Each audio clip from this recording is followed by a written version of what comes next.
नमस्कार, मैं हूं आपके साथ ज्योति श्रीवास्तव और आप देख रहे हैं सी न्यूज भारत। आज खबरें अब तक में हम बात करेंगे बंगाल के उस खूनी खेल की जहां सत्ता का किला तो ढह गया, लेकिन बम और गोलियों की गूंज नहीं थमी। हम बात करेंगे बिहार के गांधी मैदान में हुए उस शक्ति प्रदर्शन की जहां सम्राट चौधरी की सेना तैयार हो गई है, और बात होगी उत्तर प्रदेश के पुरी वाले पॉलिटिकल संग्राम की, और आखिर में बात होगी तमिलनाडु के थलापति विजय की, जिनकी किस्मत फिलहाल राजभवन की फाइलों में कैद है। लेकिन इन सभी खबरों को विस्तार से जानने से पहले चलिए एक नजर डालते हैं इस वक्त की टॉप हेडलाइंस पर। निशांत समेत 32 मंत्रियों ने ली शपथ, पीएम मोदी नीतीश भी रहे मौजूद। यूपी में जनगणना 2027 के पहले चरण का शुभारंभ, सीएम योगी ने प्रदेशवासियों से की खास अपील। राहुल गांधी के विरुद्ध आय से अधिक संपत्ति की जांच के लिए हाई कोर्ट में याचिका, 12 मई को होगी सुनवाई। हमीरपुर में यमुना में पलटी 9 लोगों से भरी नाव, महिला और 2 बच्चियों के शव मिले, 3 अब भी लापता। ईरान के साथ अच्छी बातचीत हो रही, युद्ध के बीच बोले ट्रंप। शुभेंदु अधिकारी के पीए की हत्या, गाड़ी रुकवाकर मारी गई 4 गोलियां।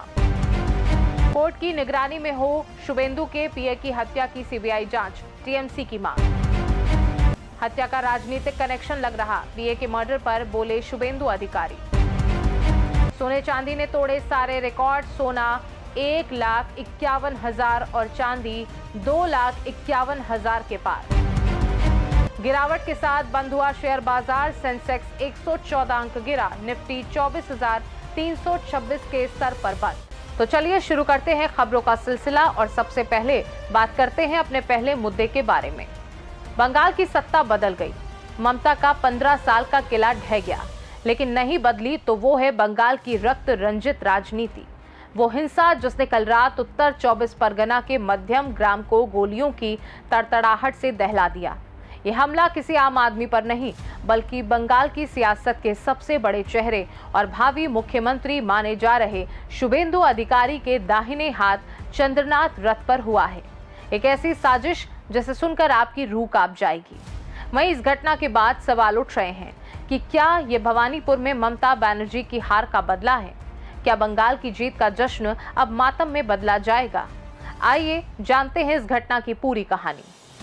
बुधवार की वो काली रात, मध्यम ग्राम का दोहरिया इलाका और वक्त करीब आधी रात का।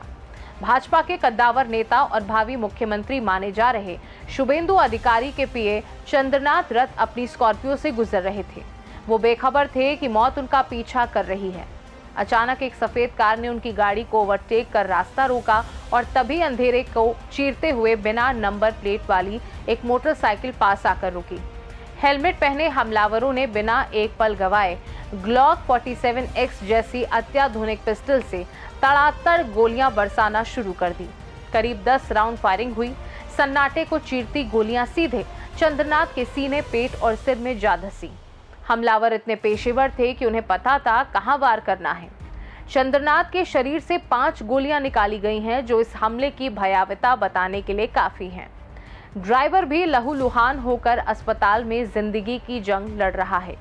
आपको बता दें, वायुसेना के पूर्व अधिकारी रहे चंद्रनाथ, जो शुभेंदु के हर सियासी दावपेच के सूत्रधार थे, अस्पताल पहुंचने से पहले ही दम तोड़ चुके थे। वहीं अब पुलिस की तफ्तीश जैसे जैसे आगे बढ़ रही है, चौंकाने वाले खुलासे हो रहे हैं। जिस गाड़ी से रास्ता रोका गया उसकी नंबर प्लेट फर्जी निकली। असली नंबर प्लेट सिलीगुड़ी की एक गाड़ी की थी, जिसे उसके मालिक ने ऑनलाइन बेचने के लिए डाला था। वहां से नंबर चुराकर इस कॉन्ट्रैक्ट किलिंग को अंजाम दिया गया। वहीं चश्मदीदों का दावा रोंगटे खड़े कर देने वाला है। वारदात के बाद हत्यारे सीधे बांग्लादेश बॉर्डर की तरफ भागे। ऐसे में सवाल है कि क्या ये सुपारी किलर्स का काम था? क्या इसमें सरहद पार के कनेक्शन शामिल हैं? घटनास्थल से मिले खाली कारतूस और ग्लॉक जैसे विदेशी हथियारों का इस्तेमाल इशारा कर रहा है कि ये कोई गली मोहल्ले की रंजिश नहीं, बल्कि एक सोची समझी पॉलिटिकल हिट थी। वहीं दूसरी तरफ इस हत्याकांड ने बंगाल की राजनीति में ज्वालामुखी फोड़ दिया है। भाजपा का आरोप सीधा और तल्ख है कि ये हार की खींच है। भाजपा नेता अग्निमित्रा पॉल और अर्जुन सिंह ने सीधे तौर पर टीएमसी के शीर्ष नेतृत्व पर उंगली उठाई है। उनका कहना है कि शुभेंदु अधिकारी ने ममता बनर्जी को उनके घर यानी भवानीपुर में मात दी और इसी हार का बदला चंद्रनाथ की जान लेकर लिया गया है। वहीं शुभेंदु अधिकारी इस वक्त गहरे सदमे में हैं। उनके भाई दिव्येंदु अधिकारी ने सीधे सीबीआई जांच की मांग ठोक दी है। वहीं टीएमसी इन आरोपों को सिरे से खारिज करते हुए इसे शांति भंग करने की साजिश बता रही है। लेकिन सवाल वही है कि अगर पुलिस अलर्ट थी तो एक हाई प्रोफाइल शख्सियत के सहयोगी की सरेआम हत्या कैसे हो गई। जाहिर है 4 मई को आए नतीजों के बाद से बंगाल के कोने कोने से चीखें सुनाई दे रही हैं। अब तक 5 लोग राजनीतिक हिंसा की भेंट चढ़ चुके हैं। न्यू टाउन विजय जुलूस के दौरान भाजपा कार्यकर्ता मधु मंडल की पीट कर हत्या। बीरभूम टीएमसी कार्यकर्ता अभिषेक का धारदार हथियारों से कत्ल। बशीरहाट भाजपा कार्यकर्ता रोहित रॉय पर जानलेवा फायरिंग। कैनिंग और संदेश खाली पुलिस और केंद्रीय बलों पर हमला। आपको बता दें, कोलकाता से लेकर हावड़ा तक टीएमसी और भाजपा के दफ्तरों में आगजनी और तोड़फोड़ की तस्वीरें डरा देने वाली हैं। कहीं झंडा फहराने को लेकर युद्ध छिड़ा है तो कहीं दफ्तरों को खंडहर बनाया जा रहा है। हालात को देखते हुए चुनाव आयोग ने हंटर चला दिया है। मुख्य चुनाव आयुक्त ज्ञानेश कुमार ने साफ कर दिया है कि किसी भी उपद्रवी को बख्शा नहीं जाएगा। डीजीपी सिद्धार्थ नाथ गुप्ता के मुताबिक अब तक 200 से ज्यादा एफआईआर दर्ज हो चुकी हैं और 433 दंगाइयों को सलाखों के पीछे भेजा जा चुका है। 1100 से ज्यादा लोग हिरासत में हैं, लेकिन असल सवाल अब भी हवा में तैर रहा है कि क्या बंगाल में सत्ता बदल जाने से वहां की हिंसक संस्कृति बदलेगी। शुभेंदु अधिकारी ने अपने कार्यकर्ताओं से शांति की अपील तो की है, लेकिन साथ ही गुंडों की सफाई का अल्टीमेटम भी दे दिया है।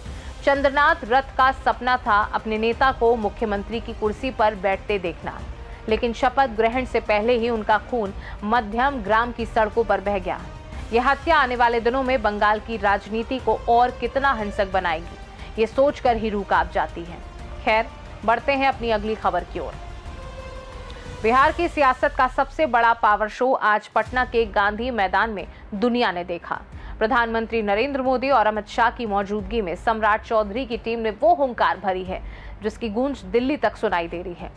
22 दिनों का इंतजार खत्म हुआ और एक साथ 32 मंत्रियों ने शपथ लेकर बिहार की सत्ता की कमान संभाल ली है। लेकिन इस शपथ ग्रहण की सबसे बड़ी खबर क्या है? क्या ये सिर्फ मंत्रियों का विस्तार है? जी नहीं, आज बिहार की राजनीति में निशांत का उदय हुआ है। पूर्व मुख्यमंत्री नीतीश कुमार के बेटे निशांत कुमार ने पहली बार मंत्री पद की शपथ लेकर सबको चौंका दिया है। 3 पूर्व मुख्यमंत्रियों के बेटे केंद्रीय मंत्रियों की संतानें और जातीय समीकरणों का ऐसा कॉकटेल तैयार किया गया है जिसे देख विपक्ष के पसीने छूट रहे हैं। आज हम आपको दिखाएंगे कि सम्राट की इस नई सेना में किसे मिली जगह, किसका कटा पत्ता और कैसे आरजेडी ने इस भव्य समारोह पर तीखा हमला बोला है। आपको बता दें, आज गुरुवार का दिन पटना के लिए ऐतिहासिक रहा। राज्यपाल लेफ्टिनेंट जनरल सैयद अता हसनैन ने जब एक एक कर 32 चेहरों को मंत्री पद की शपथ दिलाई तो पूरा मैदान तालियों की गड़गड़ाहट से गूंज उठा। मंच पर प्रधानमंत्री नरेंद्र मोदी, गृह मंत्री अमित शाह और जेडीयू अध्यक्ष नीतीश कुमार की एक साथ मौजूदगी ने एनडीए की एकजुटता का बड़ा संदेश दिया। इस कैबिनेट विस्तार में एनडीए के 5 पांडवों यानी बीजेपी, जेडीयू, एलजेपी, आरवी, हम और आरएलएम को बराबर का सम्मान मिला है। क्षेत्रीय और जातीय संतुलन साधने के लिए अनुभवी चेहरों के साथ साथ युवाओं की भी फौज खड़ी की गई है। इस नई कैबिनेट की सबसे खास बात यह रही कि इसमें सियासी विरासत को नया आयाम दिया गया है। नीतीश कुमार के बेटे निशांत की एंट्री सबसे बड़ा सरप्राइज रही। पहली बार वे सक्रिय राजनीति में मंत्री के रूप में सामने आए हैं। पूर्व सीएम जीतन राम मांझी के बेटे डॉक्टर संतोष कुमार सुमन ने फिर से मंत्री पद की शपथ ली। पूर्व सीएम जगन्नाथ मिश्रा के बेटे नीतीश मिश्रा ने बीजेपी कोटे से अपनी जगह पक्की की। पूर्व केंद्रीय मंत्री दिवंगत दिग्विजय सिंह की बेटी और अर्जुन पुरस्कार विजेता श्रेयसी सिंह ने भी मंत्री बनकर नई पारी शुरू की। आरएलएम प्रमुख उपेंद्र कुशवाहा के बेटे दीपक प्रकाश को भी इस विराट मंत्रिमंडल में स्थान मिला है। वहीं इसके अलावा सम्राट चौधरी ने अपनी टीम में पुराने वफादारों पर भरोसा जताया है। जेडीयू से श्रवण कुमार, अशोक चौधरी, लेसी सिंह, मदन सहनी और शीला कुमारी जैसे नाम फिर से पावर में लौटे हैं। वहीं बीजेपी की तरफ से रामकृपाल यादव, नीतीश मिश्रा, दिलीप जायसवाल और श्रेयसी सिंह जैसे चेहरों ने कमान संभाली है। दलित और पिछड़ों को साधने के लिए रत्नेश सदा, लखेंद्र कुमार रोशन और भगवान सिंह कुशवाहा को भी कैबिनेट में जगह दी गई है। अल्पसंख्यकों की बात करें तो मोहम्मद जमा खान ने भी मंत्री पद की शपथ ली है। वहीं आपको बता दें, जहां गांधी मैदान में जश्न था, वहीं लालू यादव की पार्टी आरजेडी ने इसे राजतंत्र करार दिया। विपक्षी दल ने सोशल मीडिया पर तंज कसते हुए लिखा कि पूरे पटना शहर को बंद कर दिया गया है। जो 5 साल जनता को चूस कर अपना घर भरेंगे, वो भ्रष्ट महाराज शपथ ले रहे हैं और बेचारी प्रजा सड़कों पर रेंग रही है। विपक्ष ने सरकार को कामचोर और नाकारा बताते हुए सीधा निशाना साधा। खैर, ये थी बिहार की वो नई टीम जिसके कंधों पर अब विकास की जिम्मेदारी है। शपथ तो हो गई, चेहरे भी साफ हो गए, लेकिन असली पिक्चर अभी बाकी है। विभागों का बंटवारा होना है। आज देर रात या कल सुबह तक ये साफ हो जाएगा कि सम्राट चौधरी अपनी टीम में किसे गृह विभाग देंगे, किसे वित्त और किसे मिलेगी शिक्षा की कमान। वहीं सवाल ये भी है कि क्या नीतीश कुमार के बेटे निशांत को कोई भारी भरकम विभाग मिलेगा? क्या पुराने दिग्गज अपना रसूख बचा पाएंगे? फिलहाल ये तो नाम सामने आने के बाद ही पता चलेगा। खैर, बढ़ते हैं अपनी अगली खबर की ओर। क्या यूपी में अब किसी नेता को पूड़ी खिलाना गुनाह हो गया है? क्या किसी विपक्ष के नेता का आदर करना नौकरी छीनने की वजह बन सकता है? जी हाँ, लखनऊ के गलियारों से एक ऐसी खबर आई है जिसने सत्ता की हनक और विपक्ष के आक्रोश को आमने सामने खड़ा कर दिया है। 14 अप्रैल को बाबा साहब की जयंती पर एक बेटी ने बड़े चाव से अखिलेश यादव को अपने हाथ से बनी पूड़ी और सब्जी खिलाई थी। उस वक्त उस परिवार की आंखों में चमक थी, चेहरे पर मुस्कान थी कि प्रदेश का एक बड़ा नेता उनके द्वार आया है। लेकिन उस एक निवाले की कीमत क्या इतनी बड़ी होगी, ये किसी ने नहीं सोचा था। दरअसल आरोप है कि अखिलेश यादव के जाते ही सिस्टम का हंटर चला और अंजलि मैसी के पिता, जो कैंटोनमेंट बोर्ड में सुपरवाइजर थे, उन्हें रातों रात डिमोट करके सफाई कर्मचारी बना दिया गया। ऐसे में अब सवाल उठता है कि क्या ये अनुशासनहीनता है या सीधे सीधे सियासी इंतकाम? एक तरफ अखिलेश यादव दहाड़ रहे हैं कि बीजेपी अंग्रेजों से भी बदतर राजनीति कर रही है, तो दूसरी तरफ प्रशासन फाइलों का हवाला देकर कह रहा है कि नियम टूटे हैं। आइए जानते हैं। दरअसल बात 14 अप्रैल की है, जब पूरा देश डॉक्टर भीमराव अंबेडकर की जयंती मना रहा था। लखनऊ के कैंट इलाके में रहने वाली अंजलि मैसी और उनके पिता उमेश कुमार ने बाबा साहब की याद में एक भंडारे का आयोजन किया था। इसी दौरान सपा अध्यक्ष अखिलेश यादव पास के ही सदर गुरुद्वारे में माथा टेकने आए थे। गुरुद्वारे से निकलते समय अंजलि ने उत्साहवश अखिलेश यादव को रोक लिया और उनसे भंडारे का प्रसाद ग्रहण करने का आग्रह किया। अखिलेश यादव गाड़ी से उतरे, जमीन पर बैठकर पूरी सब्जी खाई और अंजलि के परिवार की सराहना की। वहीं इस घटना के कुछ समय बाद ही अंजलि मैसी अचानक सपा मुख्यालय पहुंची। वहां चल रही प्रेस कॉन्फ्रेंस के बीच में ही वह भावुक हो गई और आरोप लगाया कि अखिलेश यादव के उनके हाथ की पूड़ी खाने की सजा उनके पिता को भुगतनी पड़ रही है। अंजलि का दावा है कि उनके पिता उमेश कुमार, जो छावनी परिषद में सुपरवाइजर के पद पर थे, उन्हें रातों रात डिमोट करके सफाई कर्मचारी बना दिया गया है। अंजलि ने भरे गले से कहा, सर, मैं बीजेपी की धांधली दिखाना चाहती हूँ। आपके लिए ऐसी 100 नौकरियां कुर्बान हैं। मेरे पिता ने भी यही संदेश भेजा है। सुनिए। मैं एक बात कहना चाहूंगी सर कि नौकरी की कोई बात नहीं है। मैं सिर्फ बीजेपी की धांधागर्दी दिखाना चाहती हूँ और कुछ नहीं। आपके ऊपर ऐसी 100 नौकरियां कुर्बान। कोई नौकरी की कोई वो नहीं। मेरे पिताजी ने भी मुझे यही संदेश आपको देने के लिए कहा है कि आपके ऊपर ऐसी 100 नौकरियां कुर्बान है। बताओ कितना इनके साथ अपमान की बात करे सरकार के लोग। बैठो। वहीं इस मामले को लपकते हुए अखिलेश यादव ने सोशल मीडिया पर सरकार को आड़े हाथों लिया। उन्होंने इसे पीडीए समाज का अपमान बताया। अखिलेश ने लिखा कि बीजेपी सरकार इतनी संकीर्ण मानसिकता की है कि एक बेटी के घर प्रसाद खाने पर उसके पिता को प्रताड़ित किया जा रहा है। उन्होंने इसकी तुलना अंग्रेजों के शासन से करते हुए कहा कि इतनी निकृष्ट राजनीति तो गोरों ने भी नहीं की थी। अखिलेश ने फतेहपुर के उस चाय वाले का भी जिक्र किया जिसकी दुकान पर उनके चाय पीने के बाद छापेमारी की गई थी। वहीं दूसरी तरफ मामला तूल पकड़ते देख छावनी परिषद के अधिकारियों ने अपनी स्थिति स्पष्ट की। उनका कहना है कि उमेश कुमार के खिलाफ कार्यवाही अखिलेश यादव को खाना खिलाने के कारण नहीं, बल्कि सेवा आचरण नियमावली के उल्लंघन की वजह से हुई है। अधिकारियों के मुताबिक उमेश कुमार ने बिना विभाग की अनुमति के रक्षा मंत्रालय के शीर्ष अधिकारियों को सीधे निमंत्रण पत्र भेज दिए थे, जो प्रोटोकॉल के खिलाफ है। बोर्ड का दावा है कि उमेश कुमार मूल रूप से सफाई कर्मचारी के पद पर ही तैनात हैं। उन्हें सिर्फ अस्थायी तौर पर निगरानी का काम दिया गया था।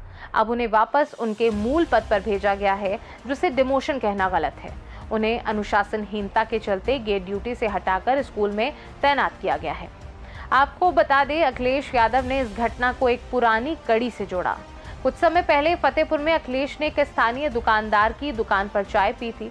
उसके तुरंत बाद खाद्य विभाग ने एल्यूमीनियम के बर्तन इस्तेमाल करने का आरोप लगाकर दुकानदार का चालान काट दिया था। दहशत में आकर दुकानदार ने दुकान बंद कर दी थी, जिसके बाद अखिलेश ने उसे लखनऊ बुलाकर पीतल के बर्तन भेंट किए थे और सम्मानित किया था। वहीं उत्तर प्रदेश की राजनीति में ये मामला अब सिंबल बन गया है। अंजलि मेसी का कहना है कि उनके पिता का अपमान सिर्फ इसलिए हुआ क्योंकि उन्होंने सपा मुखिया को अपना सर्वश्रेष्ठ नेता माना। वहीं बीजेपी समर्थित प्रशासन इसे नियमों का हवाला देकर जायज ठहरा रहा है। खैर, सच्चाई जो भी हो, लेकिन लखनऊ की गलियों में फिलहाल एक ही सवाल तैर रहा है कि क्या वाकई एक पूड़ी खिलाना इतना महंगा पड़ सकता है। अखिलेश यादव ने साफ कर दिया है कि वह इस लड़ाई को बड़े अधिकारियों तक ले जाएंगे, जबकि अंजलि के तेवर बता रहे हैं कि वह झुकने को तैयार नहीं है। यूपी की राजनीति में अब साइकिल और कमल के बीच ये भंडारा विवाद आने वाले दिनों में और भी सुर्खियां बटोरने वाला है। खैर, जाते जाते आपको एक और अहम मुद्दे से रूबरू करा देते हैं। तमिलनाडु में थलापति विजय की किस्मत फिलहाल वेटिंग लिस्ट में लटकी हुई है। पर्दे पर तो विजय ने ना जाने कितनी जंग जीती होंगी, लेकिन सियासत के मैदान में उन्हें एक एक विधायक के लिए पसीना बहाना पड़ रहा है। जी हाँ, 108 सीटें जीतकर विजय सबसे बड़े खिलाड़ी तो बन गए, लेकिन राज्यपाल RN रवि ने साफ कह दिया है कि शपथ लेनी है तो पहले 118 विधायकों के दस्तखत वाली चिट्ठी लाई। आपको बता दें, 2 बार राज्यपाल से मुलाकात, 2 बार वही जवाब। राजभवन से अब तक ग्रीन सिग्नल नहीं मिला है। उधर पुडुचेरी के रिजॉर्ट में विधायकों की बाड़ेबंदी शुरू हो गई है और चेन्नई में मुलाकातों का दौर जारी है। सूत्रों के मुताबिक राज्यपाल का मानना है कि शपथ ग्रहण के बाद राज्य में कोई पॉलिटिकल अस्थिरता ना हो, इसलिए वो फ्लोर टेस्ट से पहले ही कागजी सबूत चाहते हैं। विजय ने अपनी मायूसी जाहिर करते हुए कहा कि उन्हें अभी तक हरी झंडी नहीं मिली है। वहीं तमिलनाडु की सरहद के पास पुडुचेरी में AIADMK विधायकों का कैंप लगा हुआ है। खबर है कि LJ के महासचिव सुरेश और लीमा रोज जैसे नेता विधायकों को एकजुट रखने की कोशिश कर रहे हैं। दिलचस्प बात यह है कि AIADMK के कुछ विधायक TVK के साथ जाकर उप मुख्यमंत्री पद और कैबिनेट में मलाईदार विभाग चाहते थे, लेकिन EPS इसके हक में नहीं है। अब चर्चा ये है कि ये बागी विधायक DMK के साथ भी जुगाड़ भिड़ा सकते हैं। वहीं दूसरी तरफ सबसे बड़ी हलचल VC के खेमे में है। थोल थिरुमावलवन ने निवर्तमान मुख्यमंत्री MK स्टालिन से मुलाकात की। सूत्रों का कहना है कि स्टालिन ने संकेत दिए हैं कि अगर VC अपनी सियासी जमीन तलाशने के लिए विजय के साथ जाना चाहती है तो DMK उन्हें नहीं रोकेगी। अगर VC और TVK के हाथ मिल जाते हैं तो थलापति विजय बहुमत के आंकड़े के और करीब पहुंच जाएंगे। ऐसे में देखा जाए तो तमिलनाडु का ये सियासी ड्रामा अब निर्णायक मोड़ पर है। राज्यपाल चेन्नई में ही डटे हैं और विजय की हर चाल पर नजर रख रहे हैं। क्या विजय 118 का आंकड़ा जुटा पाएंगे या फिर तमिलनाडु में त्रिशंकु विधानसभा के बीच राष्ट्रपति शासन का साया मंडराएगा, ये तो वक्त ही बताएगा। तो आज हमने देखा कि राजनीति कहीं जान ले रही है तो कहीं नए चेहरों को ताज पहना रही है। बंगाल की सड़कों पर फैला खून हो या बिहार के गांधी मैदान में गूंजती शपथ की आवाज, यूपी में पूड़ी पर छिड़ा संग्राम हो या तमिलनाडु में बहुमत के लिए सुपरस्टार की जद्दोजहद, ये सभी घटनाएं बता रही हैं कि लोकतंत्र के इस दंगल में अब हार जीत सिर्फ वोटों तक सीमित नहीं रही, बल्कि इसके नतीजे दूरगामी और बेहद चौंकाने वाले हैं। सत्ता का ये ऊंट किस करवट बैठेगा और बदले की ये आग शांत होगी या भड़केगी, हमारी नजर इन सभी खबरों पर बनी रहेगी। फिलहाल खबरें अब तक में आज के लिए बस इतना ही। फिर आपसे मुलाकात होगी कुछ और नई खबरों और उनके पीछे छिपे बड़े सच के साथ। नमस्कार।